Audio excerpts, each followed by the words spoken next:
আসসালামু আলাইকুম। সবাইকে কুয়াশামাখা শীতের সকালের শুভেচ্ছা। আপনারা হয়তোবা জানেন আমরা প্রত্যেক বছরই শীত এলেই খেজুরের রস খেতে যাই। তো এবছরও ব্যতিক্রম নয়। যদিও গত বছর আপনারা হয়তোবা দেখেছেন আমার গত বছরের ব্লগে আমি আমার গ্রামেই কিন্তু খেজুর রস খেতে গিয়েছিলাম। তো এখন যেহেতু আমি রাজশাহীতে এসেছি, তো রাজশাহীতে বন্ধুদের নিয়ে ভাবলাম একদিন খেজুর রস খেতে যাওয়া যায়। আর মাহিন সৌরভও অনেকদিন ধরে বলছিল যে আসলে চল আমরা খেজুর রস খেতে যাই। আমিও বলছিলাম যে চল তাহলে খেজুর রস খেতে যাই।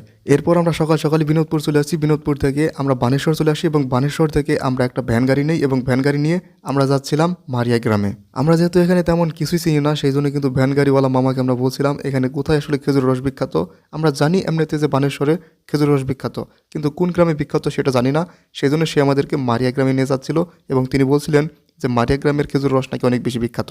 আর এই ভ্যান গাড়িতে চড়ে আমার বেশ ভালো লাগতেছে, কারণ আমাদের টাঙ্গাইলে এ ধরনের ভ্যান গাড়ি সেরকমভাবে দেখা যায় না বললেই চলে। তবে ভ্যান গাড়িতে একটু সমস্যাও আছে, কারণ হয়তো দেখতে পাচ্ছেন যে আমাদের মধ্যে যখন আমরা যাচ্ছিলাম ভ্যান গাড়িতে হঠাৎ করে দেখলাম পেছন থেকে রাতুল নেই, অর্থাৎ রাতুল পড়ে গিয়েছিল। বিশেষ করে মেয়েদের বসার জন্য এসব গাড়ি কিন্তু বেশ রিস্ক হয়ে যায়। তবে আমার কাছে বেশ ভালোই লাগতেছিল। আর সকাল সকাল তো সকালে দেখতেই পাচ্ছেন সূর্য কিন্তু উঁকি দিচ্ছিল।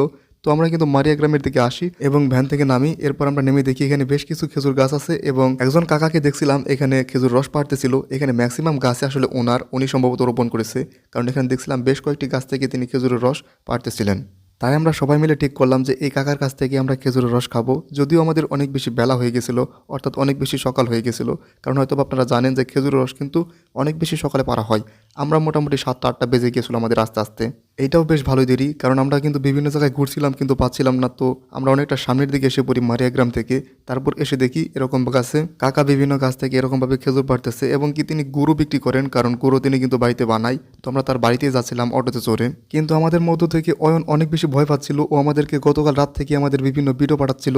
যেমন হয়তো আপনারা জানেন যে খেজুরের রস খেলে কিন্তু অনেক সময় নিপা ভাইরাসও হয়ে থাকে। এটা কিন্তু নিউজ হয়তো আপনারা দেখে থাকবেন। এটা হয় মাঝে মাঝে, এটা সত্য। এবং এটাও আমাদেরকে পাঠাচ্ছিল এবং আমাদেরকে বলতেছিল যে আমি খাবো না।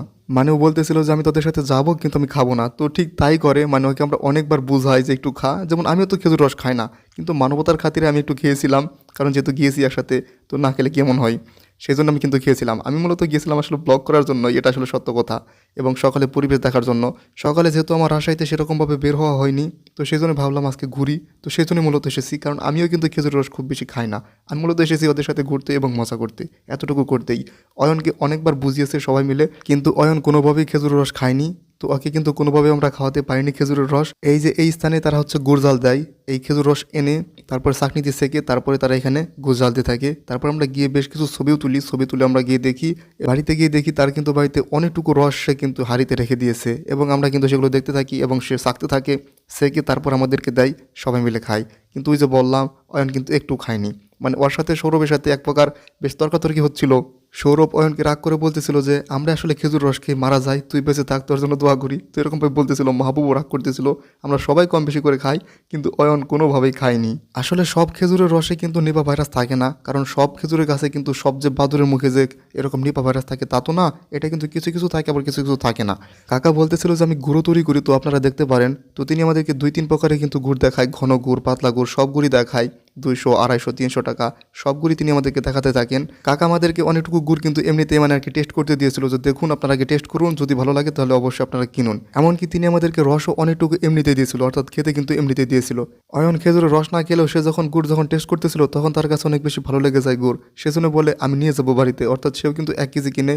এছাড়াও মাহবুব এবং রাতুল ওরাও 1 কেজি করে নিয়ে যায় গুড়। তো তারপর আমরা রসও নিয়ে যাই মোটামুটি 2 লিটার। তো তারপর আমরা নিয়ে এবং টাকা দিয়ে চলে যাচ্ছিলাম। যাওয়ার সময় আমরা বেশ কিছু ছবি তুলছিলাম। বিশেষ করে মাহিন বলতেছিল যে আমার এটা ছবি তুল, ওটা ছবি তুল।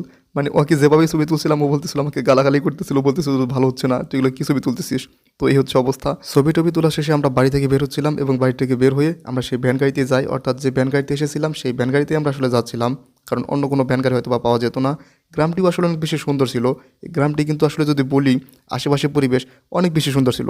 আর রাস্তার পাশে যদি এরকমভাবে তাল গাছ, খেজুর গাছ বা নারিকেল গাছ এরকম গাছ যদি থাকে, এমনিতেই অনেক বেশি সুন্দর দেখা যায় রাস্তা। তো আশেপাশে তো বাড়িও নেই, তো অনেক বেশি সুন্দর দেখা যাচ্ছিল। আশেপাশে আরও কিছু রাস্তা দেখছিলাম, সেগুলো আরও বেশি সুন্দর ছিল। তো সব মিলে যদি বলি, অনেক বেশি ভালো একটা ভ্রমণ ছিল আমাদের।